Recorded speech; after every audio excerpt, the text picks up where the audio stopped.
There is a bird's nest in there.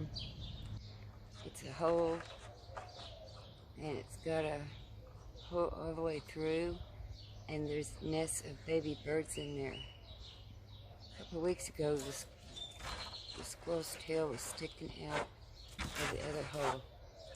I didn't stop. Crazy dog.